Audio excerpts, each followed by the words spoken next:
Obrigado por terem vindo, hein? Obrigado por terem vindo. Bom Prazer em vê-la. Oi, doutor Vai, Márcio. tudo bem? Bem, obrigada. Agora é melhor. Obrigado. Eu que agradeço. Bem,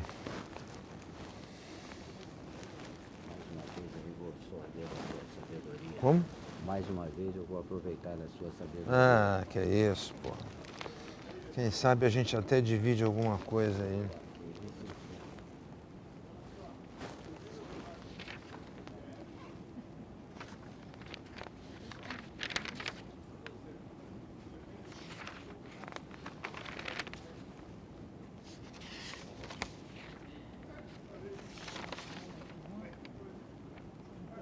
Bom, são 20, né?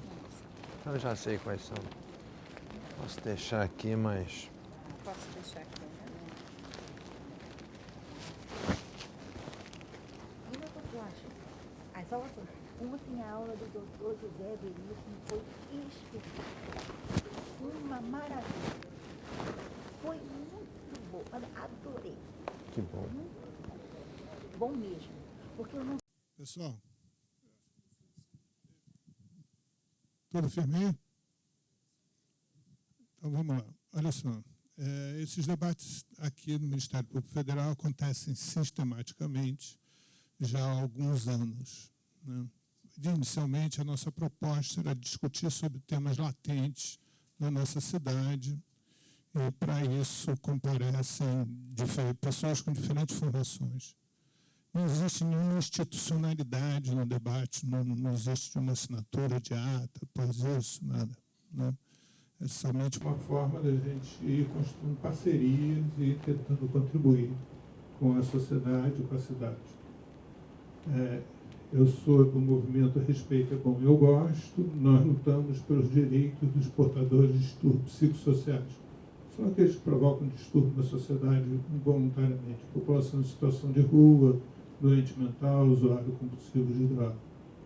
Há algum tempo atrás, já não me lembro bem mais quando, nós formamos uma parceria com a TV Zero para a construção de uma série para a TV sobre o tema da internação compulsória de criança, aquele programa do Eduardo Paes de internação compulsória de criança e adolescente em situação de rua, supostamente usuários de crack, né? Então, a ideia, a partir da formação dessa parceria, foi dar consistência à série. Ou seja, nós transformando esses nossos encontros regulares em encontros focais sobre esse tema, né, com o título Crack Social, e a partir daí, a cada encontro, nós elegemos um subtema que consideramos importante e chamamos especialistas para falar sobre ele.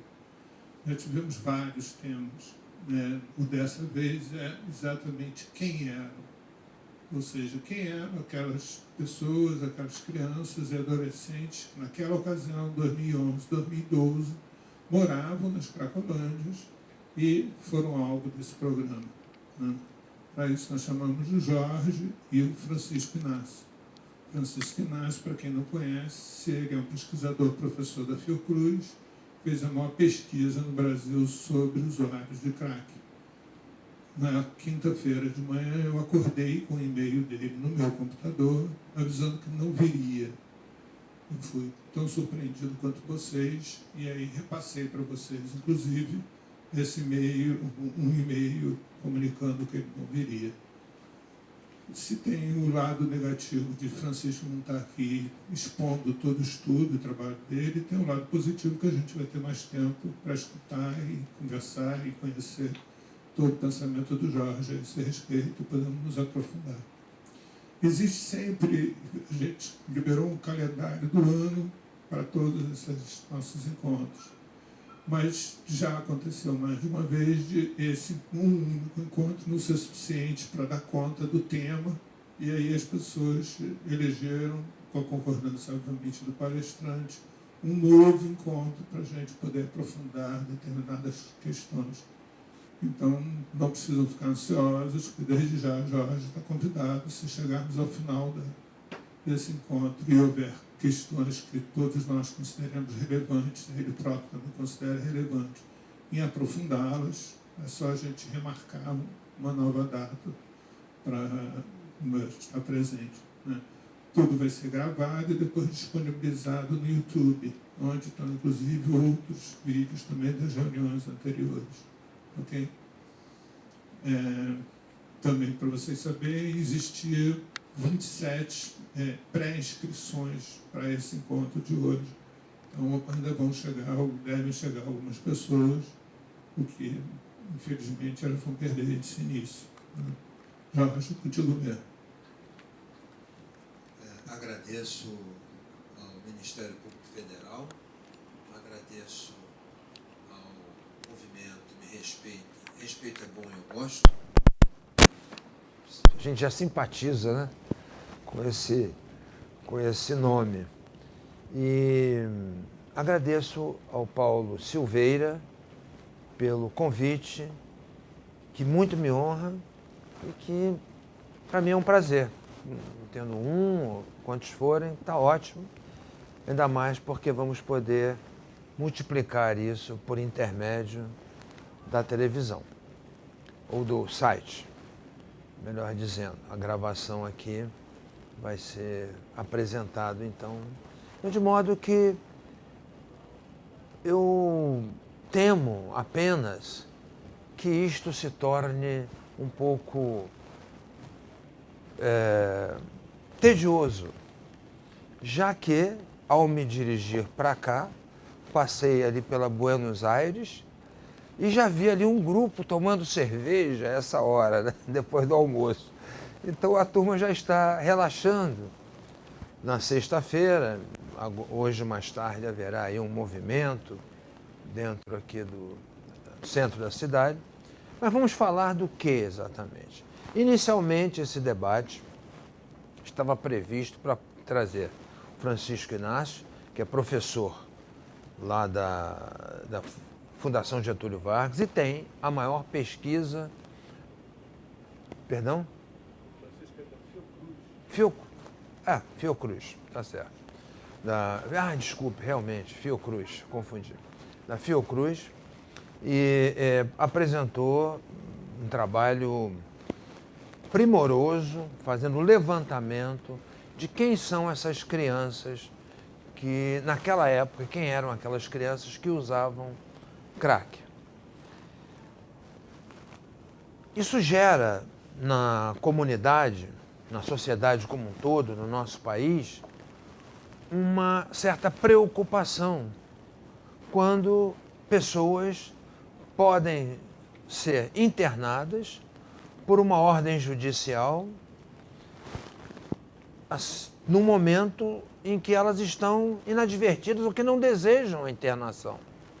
Então, este tipo de ação levanta uma dúvida sobre a correção desse tipo de ação. É certo, é correto se pegar uma criança na rua e interná-la por uma ordem de um juiz? É errado? Bom, o fato é que nós médicos, eu sou um médico, sou um professor, tenho alguma pesquisa, inclusive vou apresentar aqui uma que talvez você já conheça, que foi a primeira pesquisa feita no mundo, pequena, comparada à grandiosidade do Francisco. Mas a minha pesquisa foi a primeira feita no mundo sobre internação involuntária, se funciona ou não. Foi o primeiro trabalho publicado sobre isso. Já tem aí uns 10 anos. Muito bem. Existem 3 formas de internação, né? E nós vamos começar, então, chamando a atenção sobre o tratamento para pacientes com abuso de substâncias químicas. Pode ter diferentes abordagens que vão ser indicadas em função de fatores clínicos, físicos e emocionais. A indicação correta do tipo de tratamento deve ser feita não só baseada na história de cada indivíduo. Então aí já começa aquilo que poderia servir a alimentar um debate. Como é que eu vou internar alguém com uma ordem judicial se eu ainda nem sei a história clínica dessa pessoa? Isso pode, por exemplo, obrigar alguém que está com tuberculose a ser levado para um local de acolhida para dependentes de crack. E isso pode afastar a correta abordagem do paciente, percebem? Então eu posso ter alguém, um jovenzinho que foi atropelado, ele está desacordado dentro do meio conhecido como Cracolândia, ele está ali desacordado. Ou ele responde mal e alguém vai abordá-lo com uma ordem judicial dizendo que ele tem que ser levado para um local de acolhida para dependentes do crack. Ele se manifesta mal, é jovem e as pessoas imaginam que ele está sob o efeito da droga. Mas, na verdade, ele está com traumatismo craniano. O que acontece? O tratamento correto não se dá. Existe um meio de corrigir isso? Claro, vamos falar nisso mais adiante. Então, também temos que levar em conta a fase de evolução da doença em que se encontra. Por exemplo, alguém que esteja simplesmente sob o efeito da droga, porém sem um agravamento clínico neurológico, deve receber um tipo de abordagem. Aquele que já tem um comprometimento mais grave, ele não pode receber o mesmo tipo de abordagem do outro. Então, é esse o problema quando se faz a internação compulsória. Porém, ela existe, ela faz parte da legislação e ela foi criada para proteger o paciente. Então, nós temos que usá-la da melhor maneira possível e nós temos recursos para isso. Então, não é um absurdo fazer internação compulsória se usarmos os recursos que a sociedade tem e que funcionam normalmente e que vocês vão reconhecer.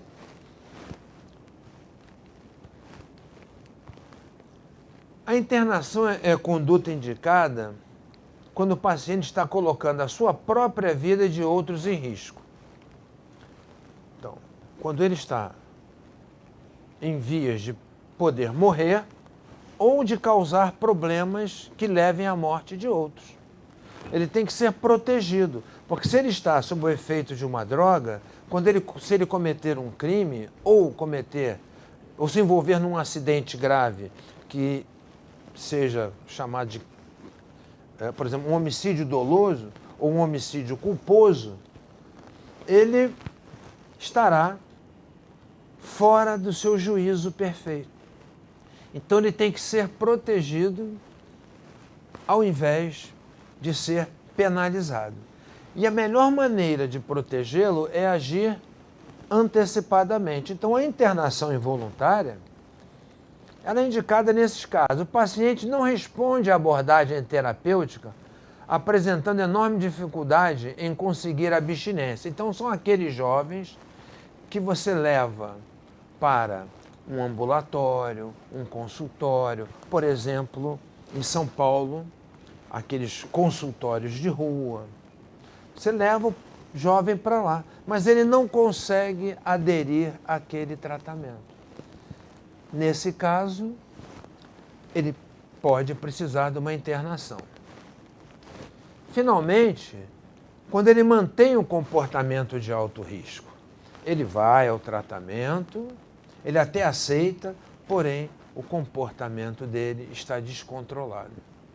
Você precisa, então, voltar ao primeiro item, que é protegê-lo.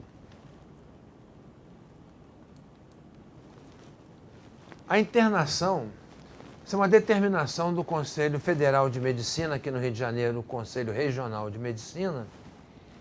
A internação deve ser realizada mediante laudo médico. É aqui que começa a se perceber aonde está o equívoco da internação compulsória. Então, nós temos internações voluntárias, quando a pessoa deseja a internação involuntária, quando ela não deseja, mas o sistema médico exige, e a internação compulsória, quando é ordem de juiz. Então, são as três instâncias de internação. E vejam só, a internação involuntária, ela também é frequentemente alvo de muitas críticas, porque aparentemente os direitos humanos do indivíduo não estão sendo respeitados, porque a liberdade dele é retirada para que ele se submeta a um tratamento.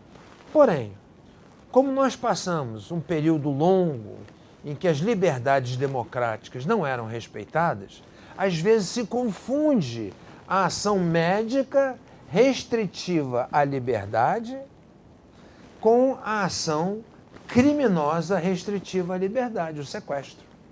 Então, o que faz a diferença é um laudo médico.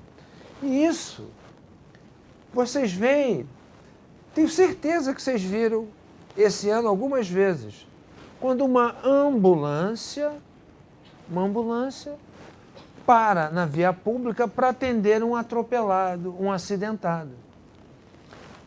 Como vocês não acompanham a ambulância regularmente, vocês não imaginam que a maioria dos pacientes não quer ir para o hospital. Aliás, nas nossas próprias famílias. Às vezes tem uma avó, ou tem eu mesmo, né, já sou avô, não é? Então diz assim, você precisa ir ao médico. Não, eu vou tomar uma calibrina, vou tomar uma coisa qualquer, vou melhorar. A pessoa tem uma resistência de ir ao sistema médico.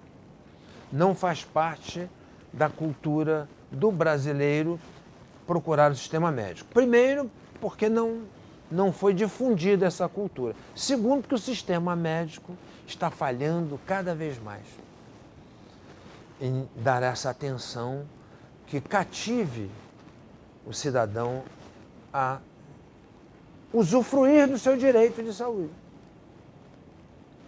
Então, a ambulância tem que ter um médico, tem que ter enfermeiro, tem que ter socorrista, padioleiro e motorista.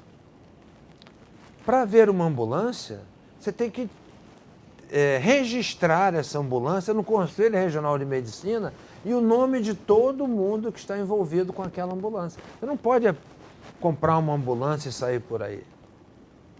Como você não pode também sair por aí dizendo que você é promotor.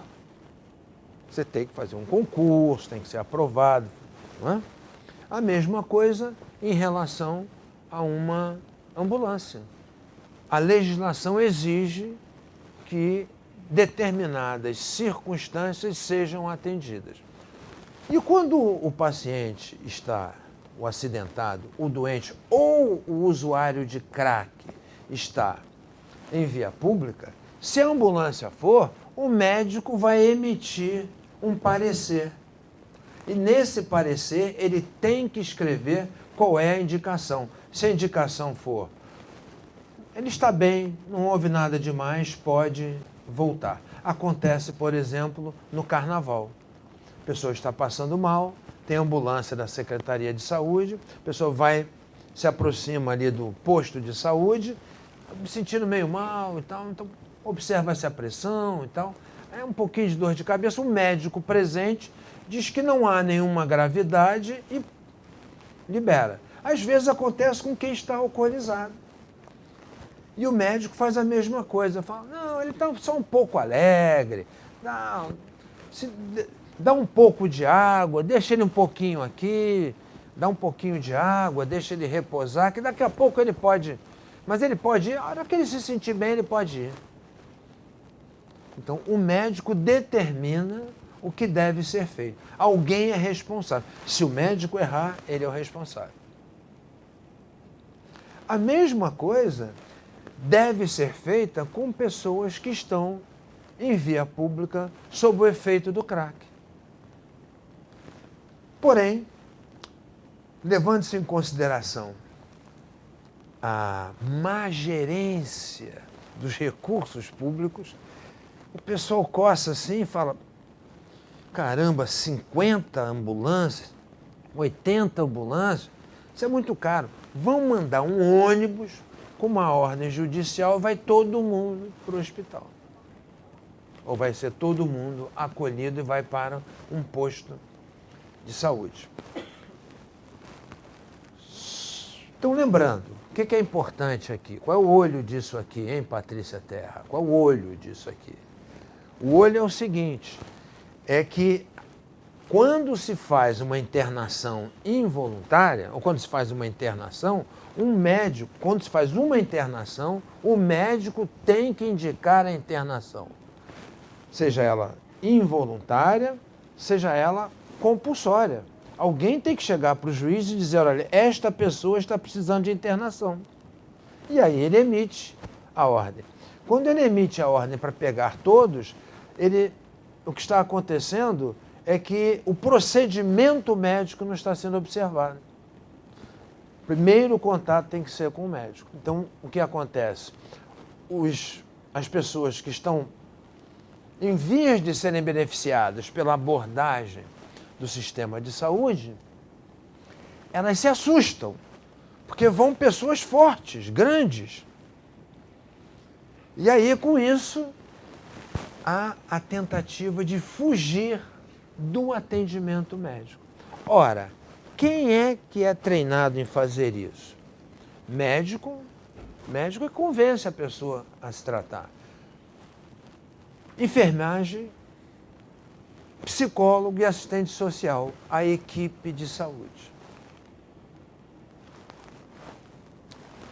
Alguma dúvida? Alguém tem algo que gostaria de perguntar sobre isso? Por favor, fiquem à vontade, não é? Para a gente poder tocar isso aqui. Bom, internação voluntária é aquela que se dá com o consentimento do usuário da substância, do crack, né? Internação involuntária é que se dá sem o consentimento. Compulsória é aquela determinada pela justiça. Então vejam aqui a cena. Imaginem um atropelado sendo conduzido dessa forma, não é? Então, essas pessoas todas aqui partem do princípio que este aqui não tem nenhuma fratura. Que ele está sendo carregado, está sendo levado só porque ele está fumando crack, então ele tem uma doença ligada ao uso de crack. Então, há um diagnóstico, não há um diagnóstico médico que justifique isso. Aquela involuntária, aqui nós estamos fazendo até uma fotografia, né, jocosa, em que vocês percebem que o médico tem um jeito mais parecido comigo, né? O médico está parecendo mais, o psiquiatra aqui no caso, está parecendo um pouco mais com um enfermo do que o próprio enfermo, né? Então estão pegando com camisa de força. Isso já não é necessário, porque você pode convencer uma pessoa a ir involuntariamente sem o uso da força. Existem pessoas treinadas nisso que são muito boas em fazer isso.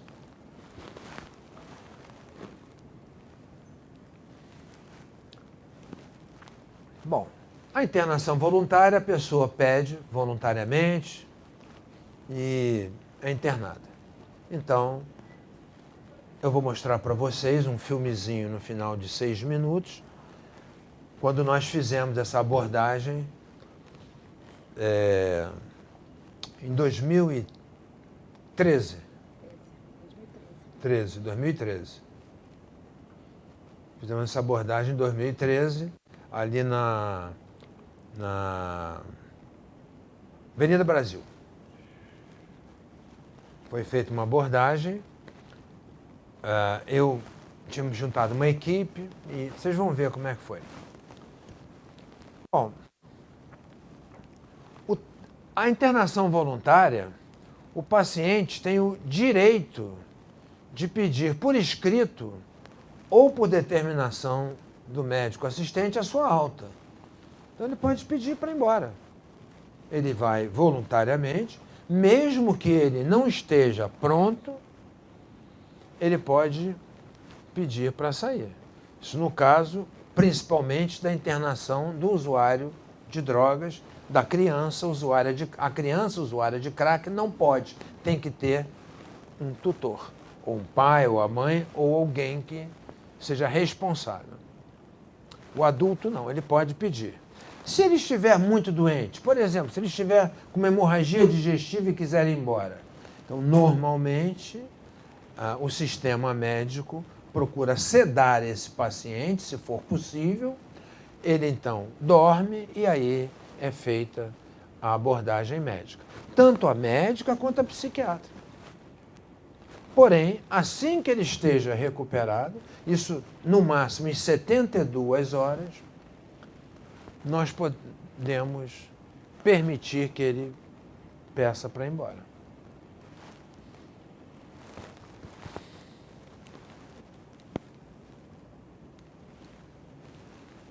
Involuntária. Bom, quando nós internamos involuntariamente, num prazo de 48 horas, nós temos que informar o Ministério Público Estadual. Porém, quando se trata de criança ou adolescente, nós temos que fazer isso imediatamente. Antigamente fazíamos pelo fax, não é? Porque sempre há um juiz de plantão no Estado exatamente para proteger a criança ou adolescente. Então, como não existem não existe um número suficiente de juízes de vara da infância, então todos os juízes fazem um plantão, cada um dia, de modo que... Então, nós mandamos por fax avisando. Dessa maneira, nós cumprimos a obrigação de informar que nós estamos mantendo ou um cidadão adulto ou uma criança em internação, ou seja, privando-a da liberdade.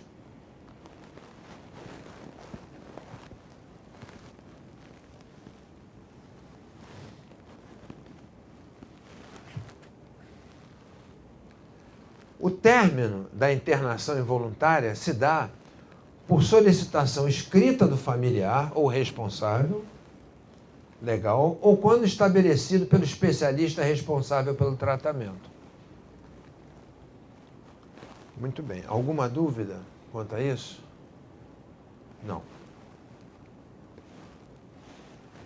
A internação compulsória. Olha só, vejam bem, aqui a fotografia de uma abordagem totalmente diferente. É este indivíduo aqui, não sei qual é a profissão dele, mas vocês percebem que é um acolhimento. Ele está convencendo, não é? E é uma internação compulsória, porque foi fruto, ali no Jacaré, foi fruto de uma ordem judicial, através de um pedido da prefeitura, e alguns foram aceitando normalmente. A internação compulsória é determinada de acordo com a legislação vigente, ou seja, é lei. Então, se o juiz me mandar um paciente com uma ordem judicial dizendo que eu devo interná-lo, eu sou obrigado a interná-lo. Não sou eu quem decide a internação compulsória, é um juiz. O juiz manda, a gente obedece. Pelo juiz competente que levará em conta as condições de segurança do estabelecimento quanto à salvaguarda do paciente dos demais internados e funcionários. Ou seja, quando se trata de um menor, uma criança, um adolescente infrator, um assassino, pode ser que o estabelecimento não tenha condições suficientes de segurança. Aliás, no Rio de Janeiro, só existe um lugar aonde se interna crianças e adolescentes, e não é público. Ou seja, não há no Rio de Janeiro um local adequado para internação compulsória para tratamento.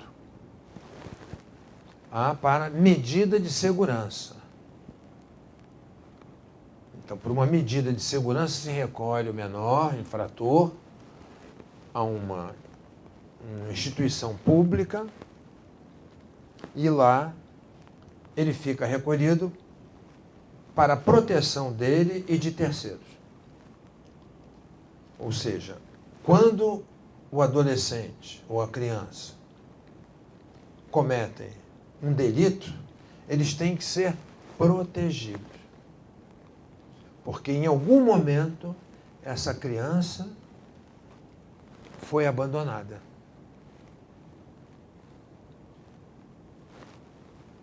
Sob o ponto de vista técnico, em algum momento essa criança foi abandonada. Em algum momento faltou alguém do lado dele. Ele é problemático? O Estado tem que dar conta. Nós aqui não estamos acostumados com isso, pela ausência de recursos ou por recursos mal alocados. Recursos mal alocados.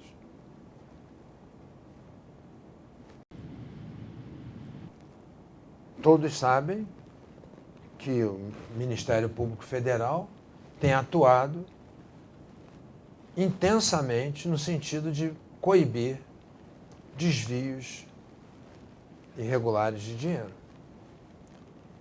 E esses desvios ocorrem sobremaneira na área de saúde. Em outras áreas ocorrem, mas na área de saúde é mais.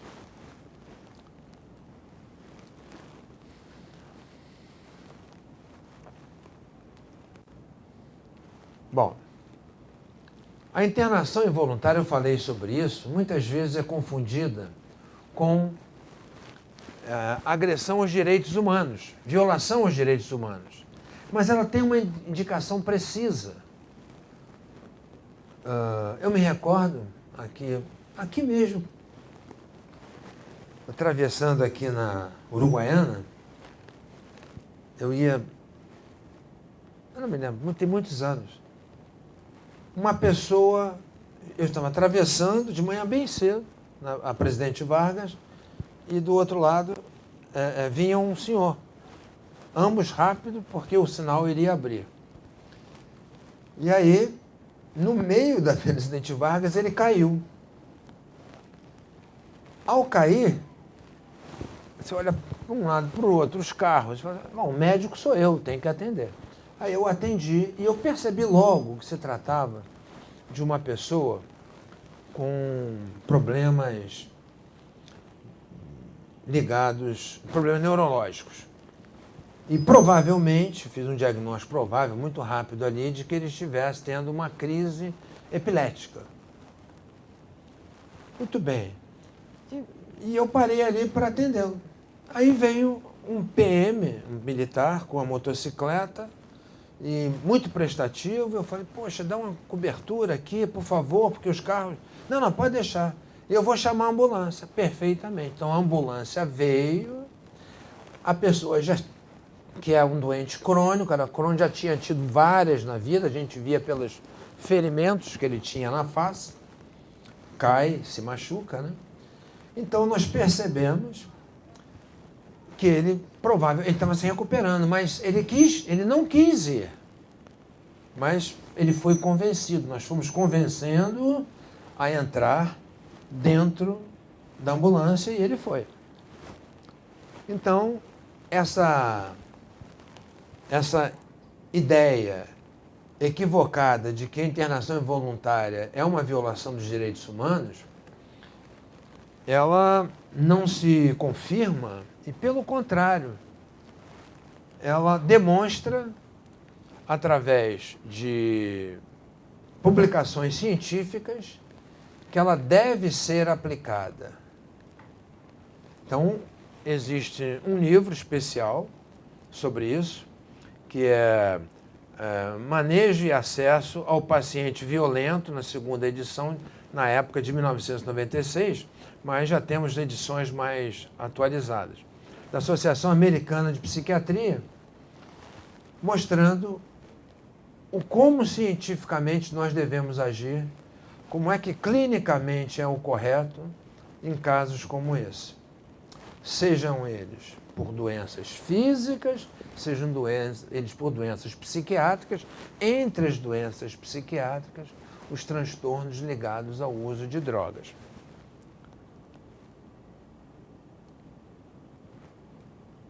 Bom, esse trabalho foi publicado em 2003. Foi o primeiro trabalho feito no mundo aqui sobre... Nós tivemos... Ninguém nunca tinha publicado um trabalho na área de medicina sobre internação involuntária.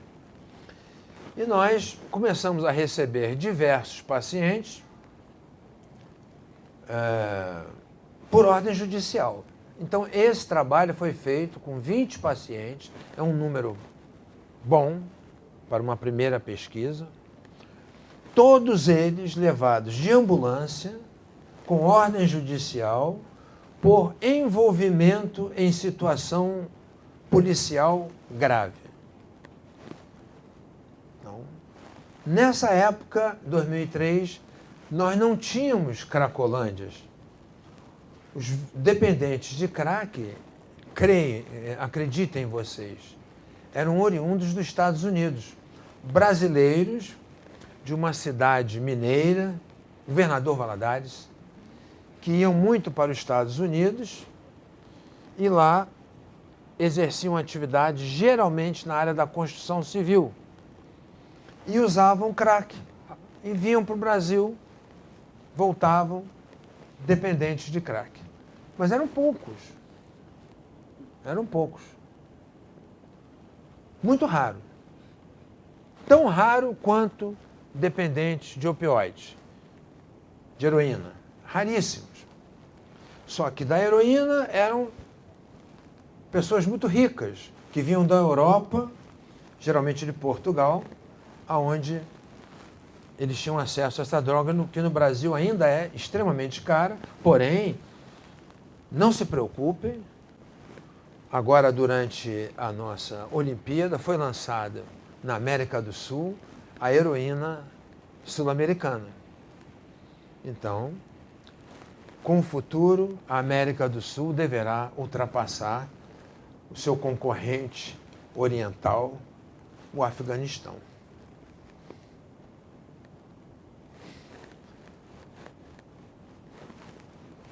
Já estamos plantando papoulas, elas passarão pelo Brasil na direção do Porto e daqui a pouco vamos ter aí heroína sul-americana mais barata.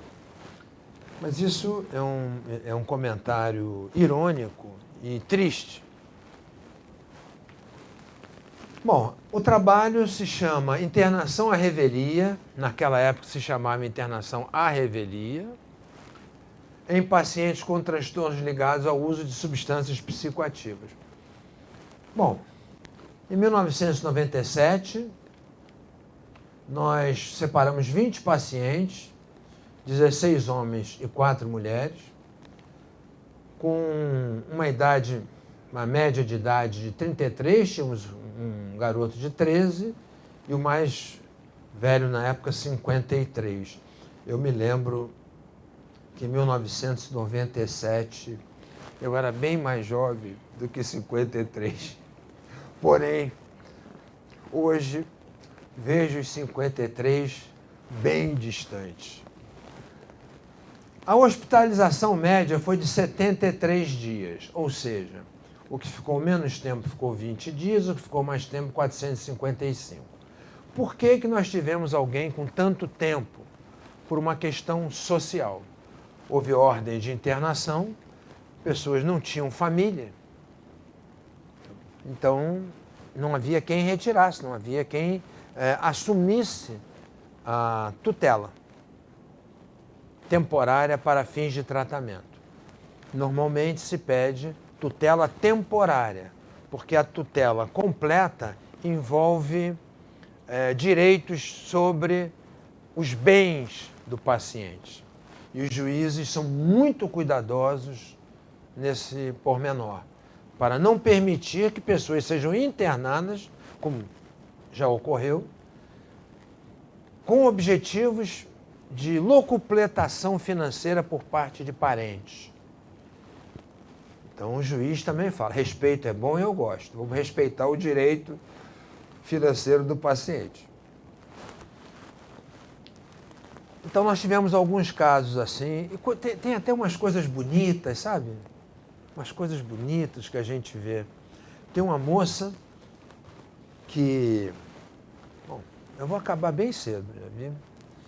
Então, tinha uma moça que era de Espírito Santo, e ela era dependente de crack, cocaína e crack. E ela veio, trazida pelo convênio do Espírito Santo, um convênio, um plano de saúde. O pai era um homem enfermo, fisicamente, e morreu. E ela não tinha mais ninguém conhecido, nenhum familiar. Ela melhorou muito. Parecia assim, a aparência dela era péssima, né? E nós, com o tempo, ela foi melhorando, foi adquirindo cuidado, foi ficando até bonita. Olha que coisa bonita que aconteceu. Um ex-namorado procurou por ela, ficou procurando. E quando descobriu que estava lá, gente, esqueci de falar, mais importante, o convênio faliu. Então a paciente ficou internada, sem pagamento, sem nada, porém, ficou. Ela já estava ótima, mas você não podia botar na rua, tinha ordem judicial. E aí esse namorado descobriu-a e mandou para ela, inicialmente, uma caixinha. Olha que coisa linda para falar na sexta-feira. Olha só. Sempre há uma esperança numa sexta-feira, né? Sempre há uma esperança de alguma beleza, do amor, da entrega afetiva. Esse namorado mandou uma caixinha com pequenos objetos ou produtos para higiene, para o cabelo. Aí ela recebeu, gostou muito, ficou feliz, uma caixinha, um sabonete. Por favor, é importante falar isso. Quem acompanhou o rádio, era sabonete Palmolive. Olha que coisa, ele mandava um sabonete Palmolive. Uma coisa modesta, mas carregada de sentimento. E aí, nós respondemos, e aí nós permitimos que ele começasse a conversar com ela. Aí ele foi, etc., assumiu o juiz, e aí ela teve alta com ele. Foram embora. Alguns anos atrás, talvez uns 2 anos atrás, já tem muitos anos, né? Mas já, uns 2 anos atrás ela mandou por Facebook, quando começou mesmo, o negócio de Facebook, ela mandou um Face dizendo que estava muito bem, mandou fotografia, família, criança. Aí você vê que deu certo, né? Como? Gratificante. Gratificante. Há uma esperança. Eu também uso Palmolive. Se me mandar um Palmolive, eu mando brasa com ele.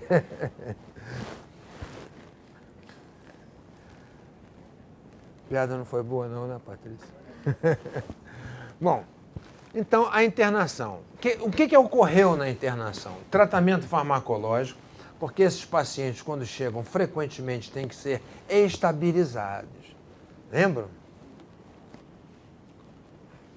estabilizar, dispor. Quem pede, sempre alcança. Pedir, perguntar, saber mais sobre ele, perguntar, estabilizar e dispor. Pede, é o pede. Então, eles precisam ser estabilizados, estão muito agressivos, eles não têm noção de que alguma coisa boa pode acontecer ali. Lembra-se, eles estavam dentro do sistema carcerário, dentro do sistema jurídico, naquilo que existe de mais rigoroso. Então, eles chegam no hospital achando, sem ter a noção exata do que se passa ali dentro. Às vezes nunca viram. Aos poucos é que eles vão percebendo que existem essas nuances do interesse humano, né? Porque, na verdade, vocês que são alunos, já estão aí se formando, vocês sabem que vocês estão nisso porque vocês têm algum sentimento em relação a quem sofre. Ninguém pode imaginar que vocês estão aqui achando que vão ficar milionários trabalhando com pessoas dependentes químicas. Bom, depois aplicávamos o método Minnesota, que é o método que utiliza os 12 passos. Geralmente com a presença de grupos de mútua ajuda, alcoólicos anônimos e narcóticos anônimos, de modo que esse paciente, quando saísse, ele já dispusesse de um acompanhamento em alta. Então, o objetivo do tratamento é abstinência completa, quando se usa crack ou cocaína, abstinência completa, mudança no estilo de vida e agregação. A agregação é trocar de turma, a gente procura produzir essa troca de turma, passando de um grupo de usuários para um grupo de ex-usuários com os quais ele se identifique. Terapia psicológica e terapia familiar. No pós-alta, aconselhamento é feito por conselheiros em dependência química, psicologia e grupos de mútua ajuda. O acompanhamento foi cerca de 5 meses. Nós conseguimos acompanhar esses pacientes durante 5 meses. Ou seja, saber como eles estavam, né? Ter notícias deles. Nós já estamos agora produzindo o acompanhamento de 2016 a 2017. Hoje de manhã deve ter tido uma reunião para estabelecer o questionário que nós estamos fazendo com os pacientes que internaram em dezembro de 2016 e que se encerra em dezembro de 2017. Não, de 2015 e 2016. Começou em janeiro de 2015 e termina em dezembro de 2016. Durante este ano de 2017, nós estamos levantando como é que esses pacientes ficaram durante este ano de 2017. Então, são cerca de 5 meses. Bom, álcool, eram 7 pacientes. Cocaína, aqui incluindo cocaína utilizada por aspiração e fumada. Na época não se usava, não existia o crack, mas existia o beck, um negócio que colocava-se a cocaína dentro do cigarro e a pessoa fumava o cigarro com cocaína. Tá? Múltiplas drogas, então nós tivemos, quando usaram várias drogas, o que mais tivemos foi o uso de cocaína misturado com outros. Excluiu-se o tabagismo, 19 pacientes eram tabagistas. Quero dizer que hoje, nós, quando tratamos os pacientes usuários de drogas, nós retiramos completamente o tabaco. Sobreviveram 18. Um morreu com tuberculose. Abandonou o tratamento, conseguiu a licença com o juiz para sair, saiu. e morreu de tuberculose. Morreu usando. O outro morreu com portador de síndrome da imunodeficiência adquirida, AIDS, morreu em abstinência. Abstinência completa, nós conseguimos 60%. Incompleta, 10%. Recaída, tivemos 4%. Bom, o que é importante nisso aqui, vocês vão ver, houve um aumento depois da abstinência completa, porque esses pacientes, eles não retornaram ao tratamento, mas eles retornaram a grupos de mutuajuda, narcóticos anônimos, eles retornaram. Então, aí eles já foram voluntariamente procurar ajuda gratuita em grupos de narcóticos anônimos.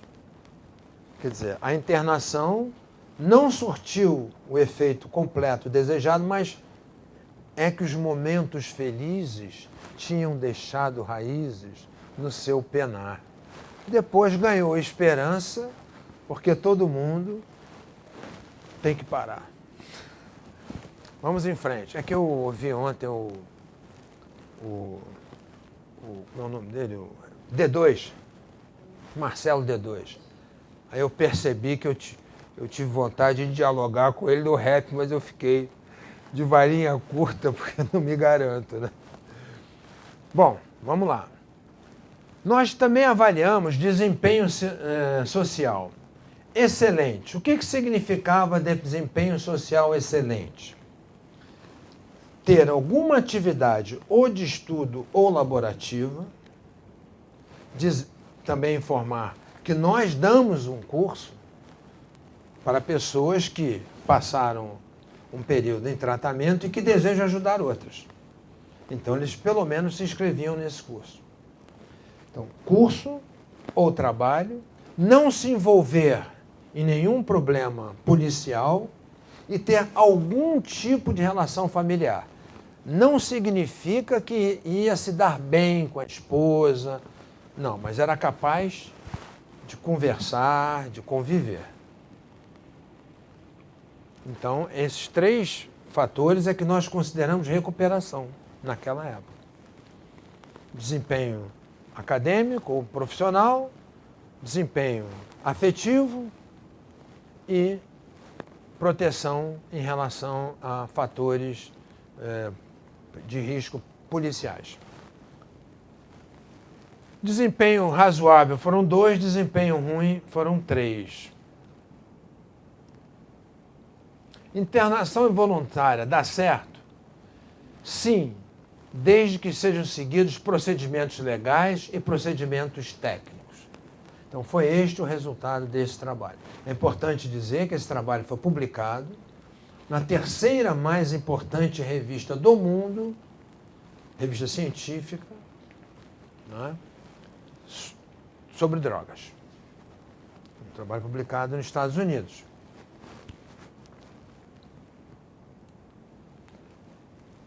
Internação, o procedimento, a lei número 3944, como eu vim aqui, achei que talvez houvessem advogados, então a gente dá uma coladinha ali, né?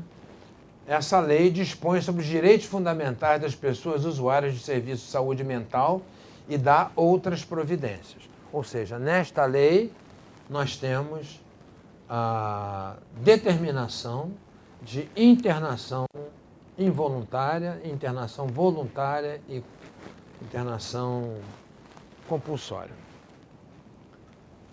Olha, internação involuntária, procedimentos técnicos, tem que ter serviço de remoção e tem que ter contato médico. Não significa que o médico seja a pessoa mais importante na equipe. Não significa isso. Há essa ideia hierárquica. Porém, no novo tempo... não, isso foi Ivan Lins. Foi Ivan Lins, final de semana passado. O novo tempo. No novo tempo, o médico, ele ocupa um lugar na equipe médica. Então, o papel principal, neste caso aqui, da internação, é examinar e avaliar o que tipo de tratamento aquela pessoa precisa.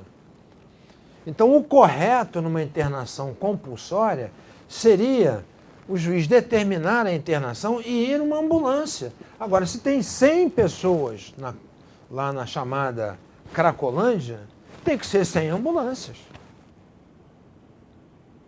Não dá para fazer. Vocês vejam o seguinte, vejam só que interessante, né? Já viu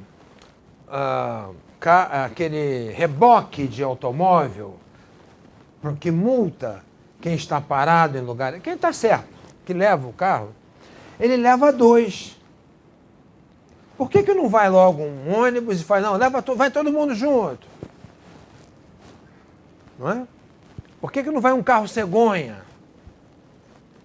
Então, são 2. É a mesma coisa. Na ambulância, você leva 1. Então, tem que ir uma ambulância para cada pessoa. Mas espera aí, são 50. Cara, está na lei. E é a maneira certa de fazer. Por quê? Eu vou mostrar nesse filme aí para vocês que em 24 horas, de 100 pessoas que nós atendemos, 2 morreram. Uma porque estava com tuberculose, estava morrendo na Cracolândia, caída, há vários dias. E ninguém olha quem está ali. O outro era um rapaz que tinha sido atropelado, provavelmente foi atropelado, porque o tipo de lesão que ele tinha, foi feita autópsia, necrópsia, e nós observamos que ele tinha polifraturas e tinha rompimento do baço. Geralmente isso acontece em atropelamento. Atropelou, jogaram na Cracolândia e ficou lá. Morreram 2. Quer dizer, se levassem para onde estava previsto, ele ia chegar num local de tratamento social. Porém, antes de fazer isso, nós conseguimos um número grande de leitos, acredito, conseguimos pelo menos uns 80 leitos, nós conseguimos em vários hospitais do Rio, 10 leitos no IASERJ, 10 leitos no Hospital da Lagoa, 10 leitos em Bom Sucesso. Nós fomos conseguindo vários lugares. Aí nós levamos os pacientes, principalmente as mulheres, porque as mulheres e as meninas da Cracolândia, elas com arrasadora frequência têm patologia ginecológica, têm doença ginecológica. Mas é tão marcante isso que o odor, ao examinar a paciente, ao entrar no consultório, o odor já é marcante.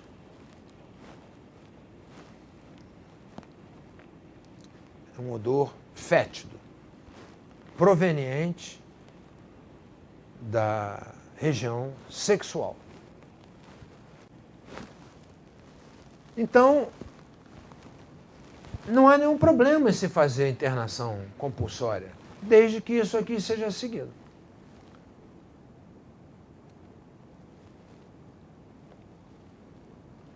Isso aqui é o método Minnesota, não vai vir ao caso hoje. A utilização dos 12 passos, então essa é uma reunião típica, em que os pacientes começam a fazer dentro do local de tratamento, e quando saem, esta reunião aqui, por exemplo, tem a presença de membros de Alcoólicos Anônimos e Narcóticos Anônimos. Então, quando o paciente sai, ele já sai com o endereço, o local. Bom, isso aqui são os tratamentos. Sempre bom lembrar que Alcoólicos Anônimos e Narcóticos Anônimos são fundamentais na recuperação dos indivíduos. É um recurso barato, muito eficaz e que, no mínimo, eu recomendo que aqueles que tenham interesse visitem, ou que nunca visitaram, visitem, porque é fascinante. É fascinante.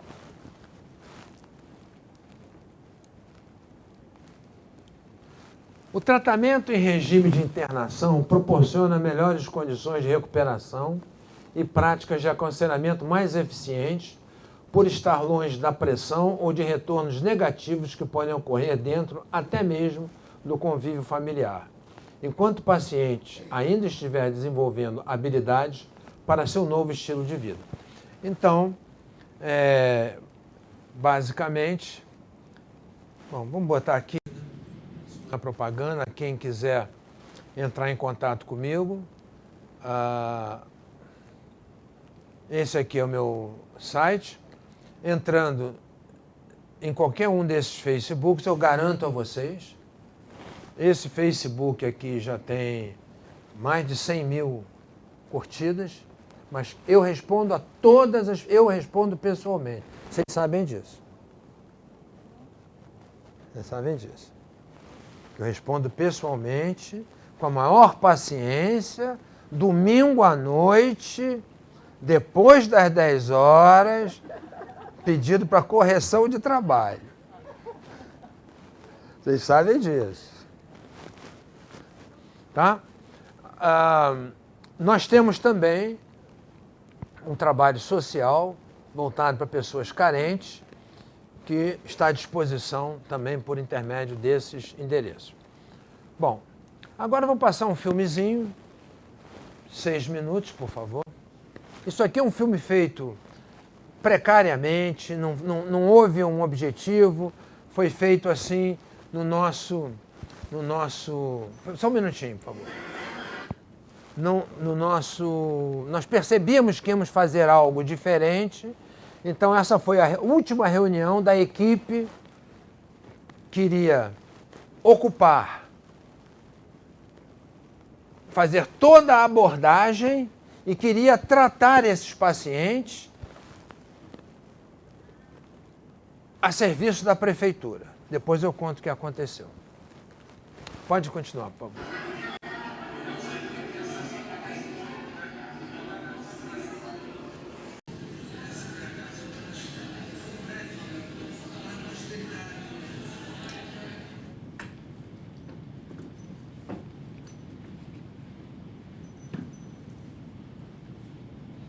A Clínica Jorge Jaber está montando um trabalho de tratamento de dependentes em crack.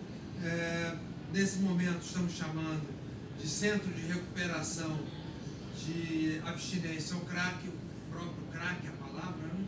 E nosso objetivo é não só desenvolver o trabalho na recuperação desses pacientes que são encontrados em via pública e abandonados, mas também desenvolver atividades ligadas à pesquisa universitária junto ao UERJ, também trabalhos ligados à prevenção de crianças para que essas não entrem no mundo das drogas e, naturalmente, também ao ensino.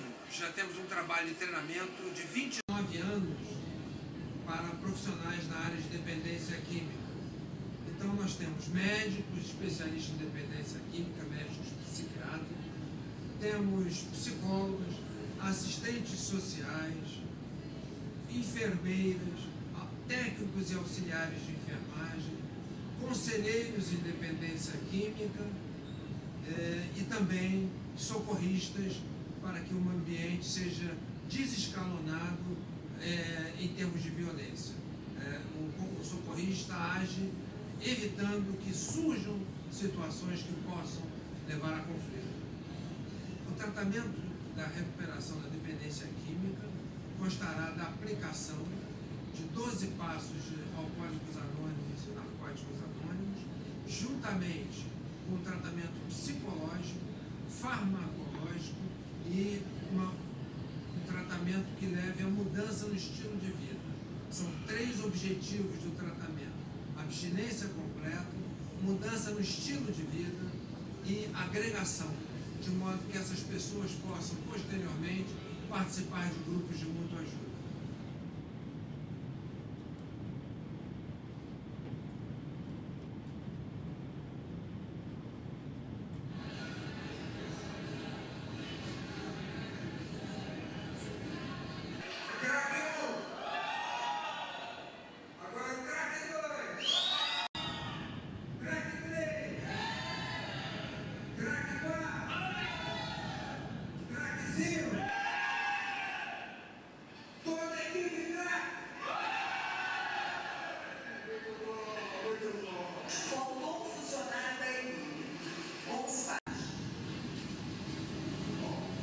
Vocês estão com falta ali? Não, mas um vai faltar. Vocês têm falta aí de socorristas? 3 um socorrista? Bom, são 3 técnicos, vocês vão ter que resolver chamando coordenador de todas as casas. Por favor, coordenador. Uma salva de palmas para Armando. O ideal é que a gente tenha sempre coringas para ter um problema desse, a gente trocar.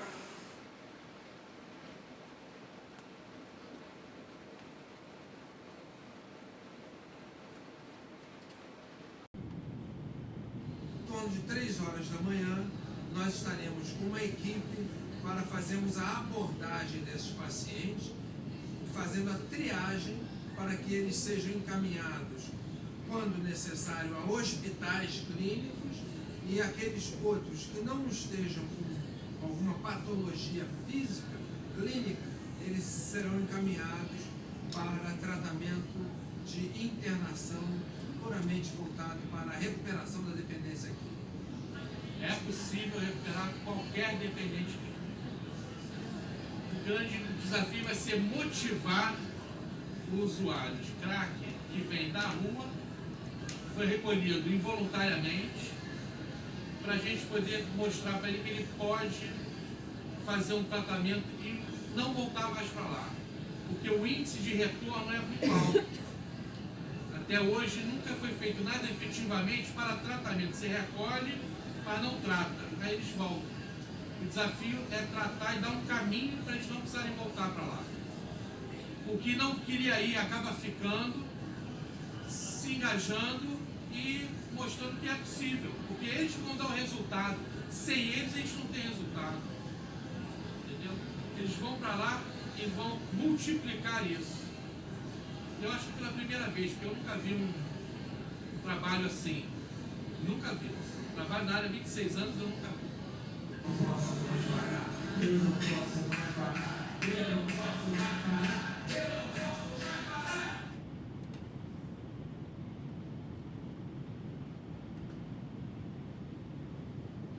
É possível recuperar qualquer dependente utilizando técnica adequada, tratamento honesto e levando em consideração a individualidade de cada paciente.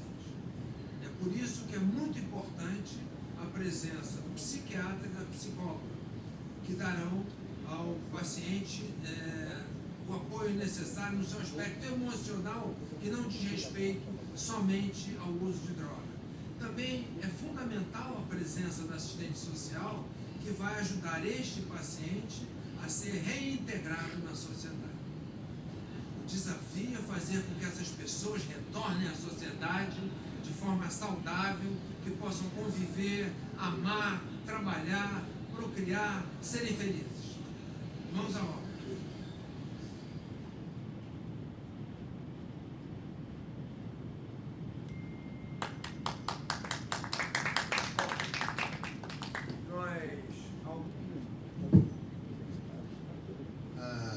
Ao final dessa noite, nós passamos a madrugada toda atendendo essas pessoas.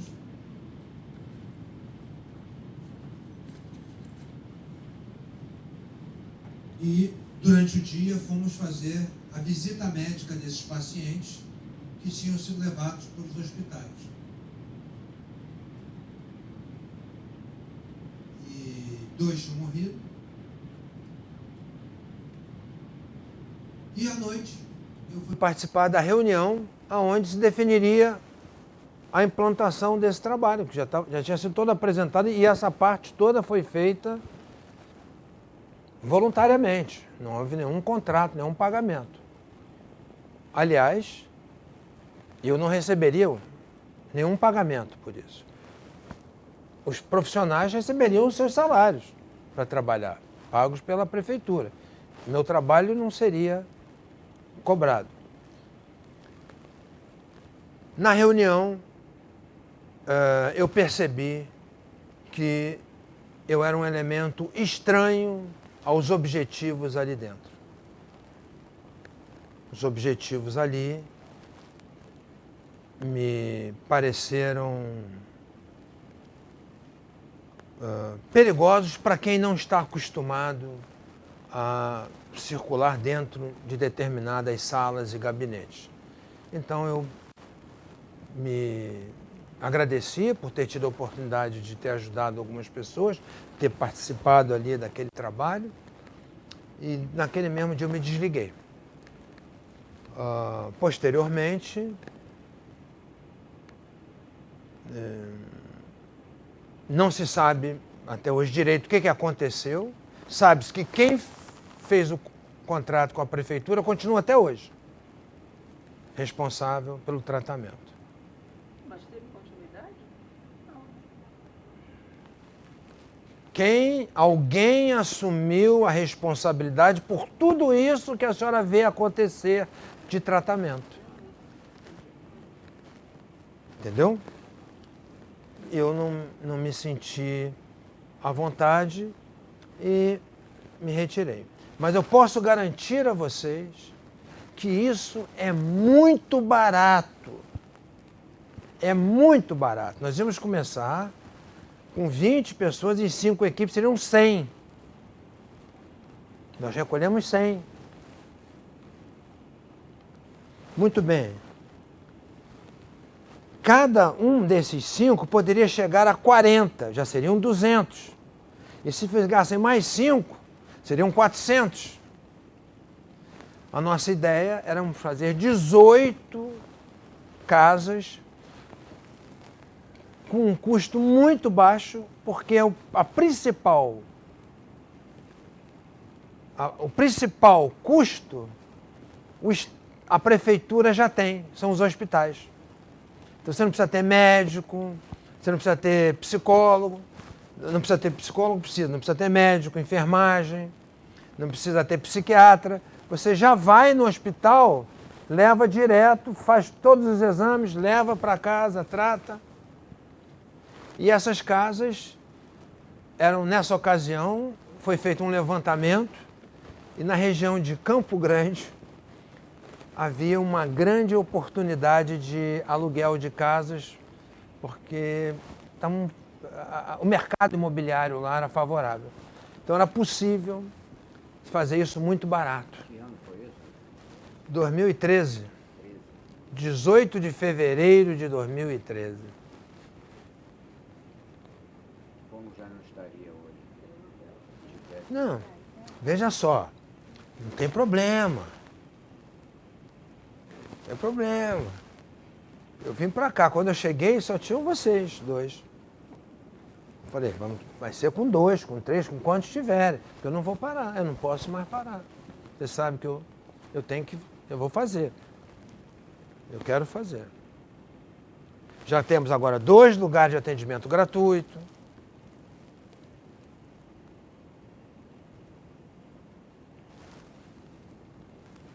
A gente tem... Vamos continuar. Então, gente, nós não podemos nos abater com a situação que existe na saúde, nós não podemos nos abater com esse universo perverso na área de saúde. Nós temos que ter esperança e continuar. Então, muito obrigado pela oportunidade. Agradeço e passo o microfone às suas mãos, por favor.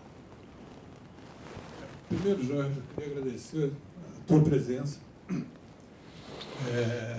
Assim, a quantidade de informações que você colocou para a gente é muita o que cabe uma boa reflexão, né, sobre várias coisas. E, por outro lado, eu tenho uma reflexão que me acompanha já há muitos anos. Eu vou me sentar. Eu vou colocar para vocês, que é uma proposta particular, para vocês entenderem onde eu quero colocar. Eu tenho um filho que é formado como engenheiro agrônomo, e nos últimos 11 anos esteve internado 23 vezes. Sendo que das 23 vezes, 19 fui eu quem internei. E as últimas 3 vezes ele esteve internado em manicômio judicial. Então, de forma alguma, eu estou questionando o fato da internação involuntária ser necessária ou ser uma ferramenta a ser utilizada. Eu mesmo a utilizo na minha vida cotidiana. A questão para mim não é essa. E aí eu quero descrever e ao mesmo tempo propor um outro dia para a gente conversar sobre isso especificamente. 3 casos reais que eu conheço. Né? Primeiro, um menino de 16 anos que era surfista de trem, cai do trem, e quando cai do trem, ele cai embaixo de outro trem em movimento e tem seus braços amputados. Um braço, exatamente na articulação com o ombro, e o outro braço, aqui um pouco abaixo aqui do cotovelo. Né? Vocês já ouviram muitas vezes em matérias na televisão ele correndo dos acolhedores, supostos acolhedores. Esse menino, a última vez que eu estive com ele foi internado 17 vezes, tinha sido internado 17 vezes.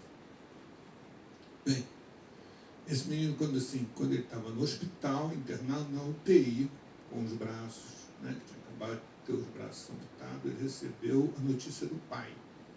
E o pai informou a ele que ele não voltasse mais para casa, que ele dali do hospital fosse para a rua, que ele, como pai, tinha muitos filhos para sustentar, muita gente para cuidar, e que não ia cuidar dele. Né? E daí, do hospital, ele foi para a rua. Ele teve que ir para a rua, sem nunca ter estado na rua. Até aquele dia, ele estudava em escola, ele tinha todo o percurso de vida dele. Né? Então, esse é um caso.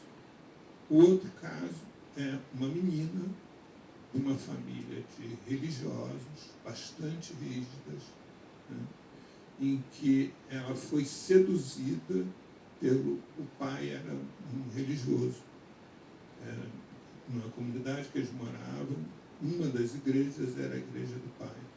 E ela foi seduzida pelo ajudante do pai. E nessa sedução, ela, com 13 anos, na única relação sexual que teve, engravidou. A gravidez dessa menina denunciava a moral existente dentro daquela casa e dentro daquela comunidade. Ela foi expulsa de casa para que a gravidez dela não fosse ser descoberta pelo restante da comunidade. E um terceiro caso, um menino que jogava bola muito bem.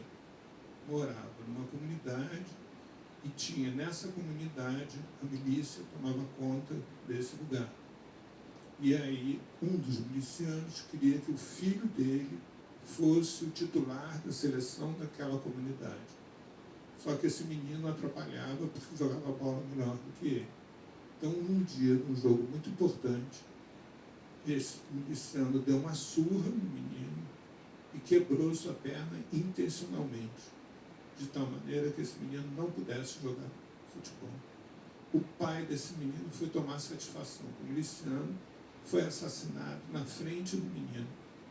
E o miliciano avisou esse menino que ele estava matando o pai exatamente porque ele jogava bola muito bem. E ameaçou matar toda a família se ele lá continuasse.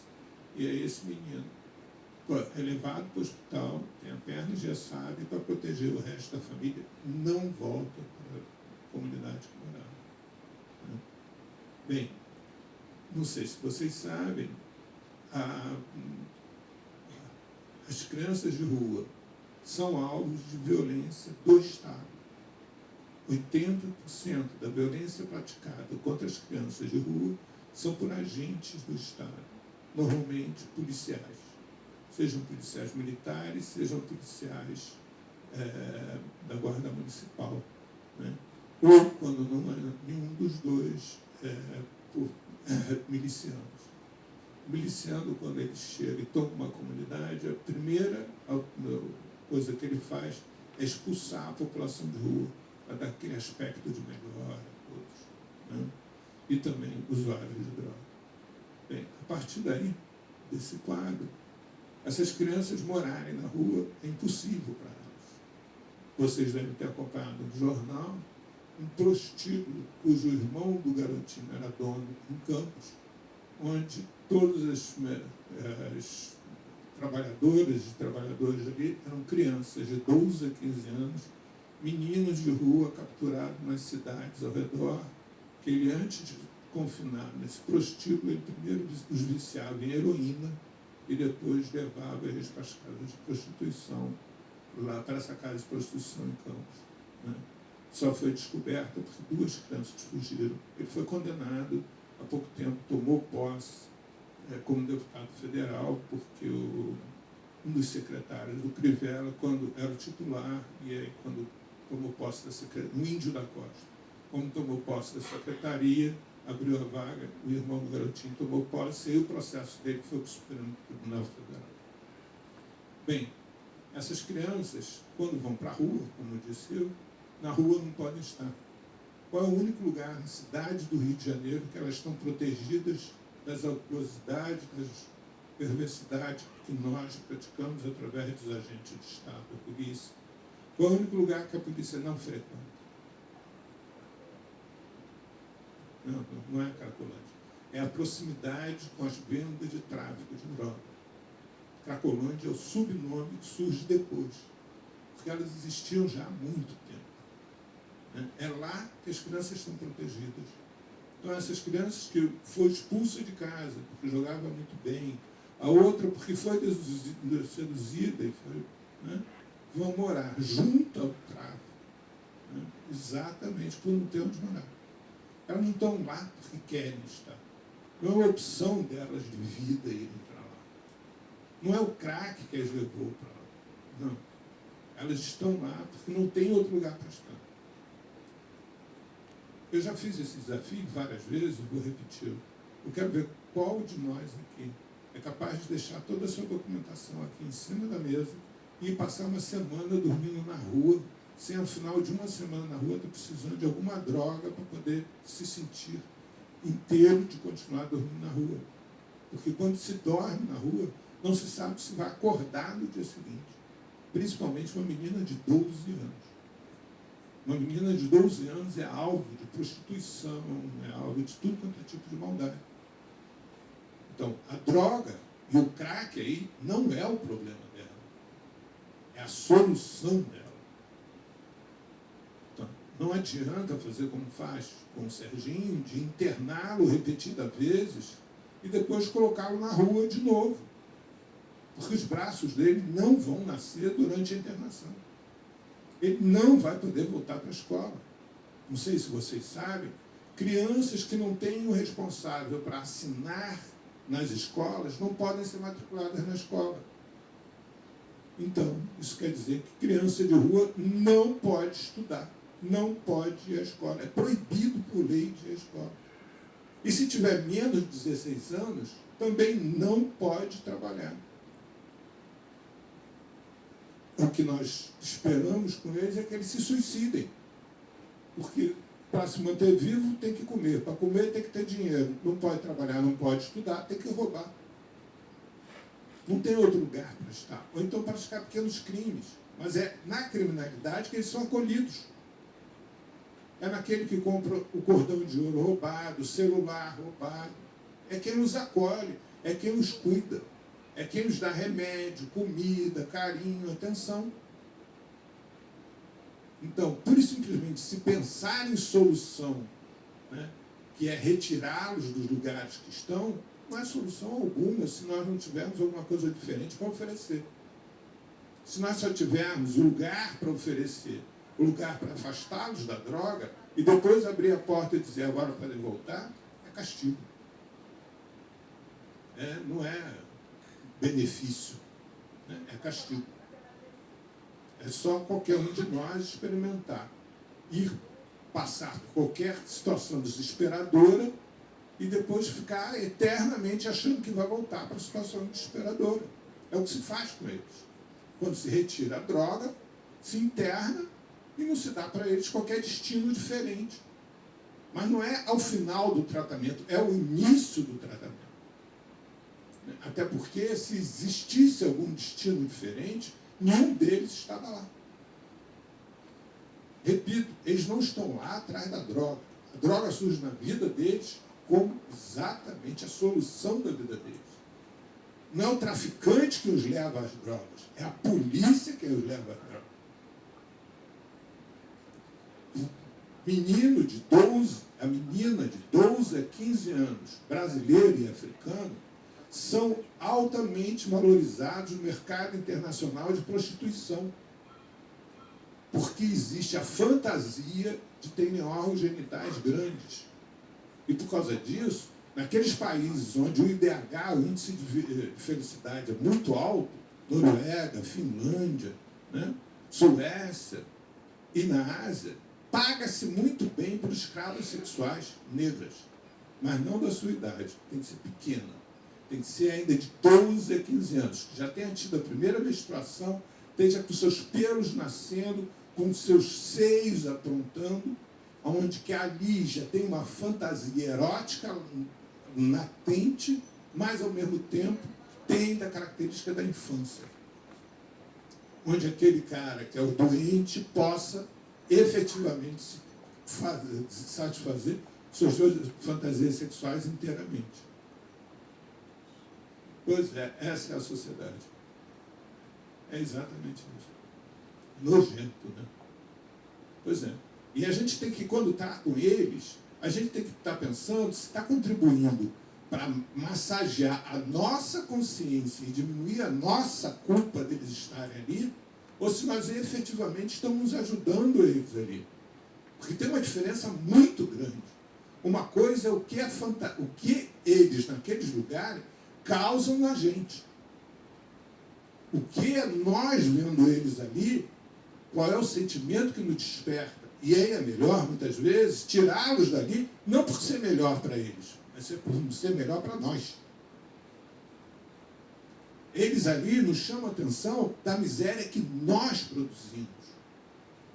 Eles não estão ali produzindo miséria. Somos nós que produzimos aquela miséria. Somos nós, como sociedade, que não deixamos a eles outra alternativa a não ser aquela. Então, tratar do crack não é tratar da droga. Tratar do crack é tratar de um ser humano, é tratar de um sistema socioeconômico que produz seres humanos e produz destinos de seres humanos como esse. A gente aqui pode citar vários deles, né? Muitos deles. O terceiro maior mercado, mais lucrativo e legal hoje no mundo, chama-se tráfico humano. Então, o primeiro é armas e drogas, o segundo é falsificação, o terceiro é tráfico humano. Sabe qual é a população mais acessível a tráfico humano? De rua. Ninguém pergunta por eles. Você passa por eles pela calçada um dia, se eles não estiverem ali no dia seguinte, a gente vai dar graças a Deus, achar que foi dada alguma solução para eles. Então, repito para vocês, né? Tomem e parem sempre para pensar, né? O que nós estamos fazendo motivados por algo que só nos diz respeito, né? Ou algo que diz respeito efetivamente ao outro. Quando pensar que vamos trabalhar e tratar de crianças em situação de rua, usuárias de drogas, o que temos a oferecer a eles além das drogas? Como disse o Jorge Jaber, todos eles querem sair daquela vida. É verdade. Mas eles querem ter outra vida, onde a droga não seja necessária. Eles não querem se ver livres da droga. Eles querem se ver livres da droga de vida que eles têm. O que é muito diferente. Imensamente diferente. Eles querem ter oportunidade a voltar a sonhar com o Papai Noel, com o ovo da Páscoa, com a boneca, com a escola, com jogar bola, soltar pipa. Na hora que tiver dor, ter alguém que acolha, que tenha mods, a menina tenha mods quando ficar menstruada, tem alguém para ensinar ela, e não alguém para estuprar ela o tempo todo, mesmo que ela tendo com doenças venéreas e com as genitálias tendo mau cheiro. Não é isso. A doença venérea não se instalou ali porque foi vinda dos céus. Não, ela se instalou ali porque ela é uma menina que não tem como se defender e a única forma de relação que ela tem de estabelecer algo com a nossa sociedade é através da genitália, porque a boca ninguém escuta, ninguém olha, ninguém fala, ninguém está interessado em saber o que sai da boca dessas meninas. Não é isso. A gente tem que pensar o outro lado. Né? Nós somos uma sociedade com capacidade de pensar e de produzir. O que a gente quer continuar produzindo? Pessoas que a gente vai tirar uma da Cracolândia e vai aparecer mais duas na Cracolândia? A droga é uma coisa simples, se produz em laboratório. A necessidade de usar droga é muito complexa.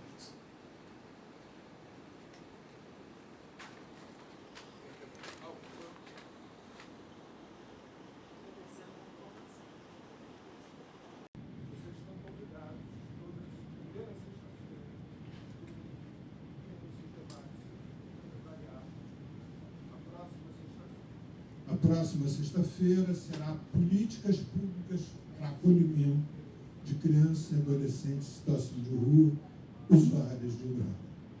Então, vai estar aqui presente o Ronaldo, como é escrito? Rodrigo, que foi ex-secretário de Assistência Social.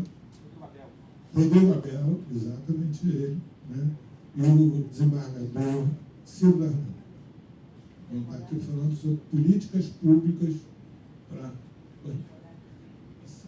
sempre o mesmo horário, terça-feira, primeira sexta-feira do mês, às 3 horas da tarde. Tá? E esse debate aqui vai estar disponível no YouTube para vocês todos. Okay? Nós temos também Facebook, o Crack Social, né? É o nome da série. Né? E aí, quem quiser entrar lá e tal. Ok? Um abraço para vocês.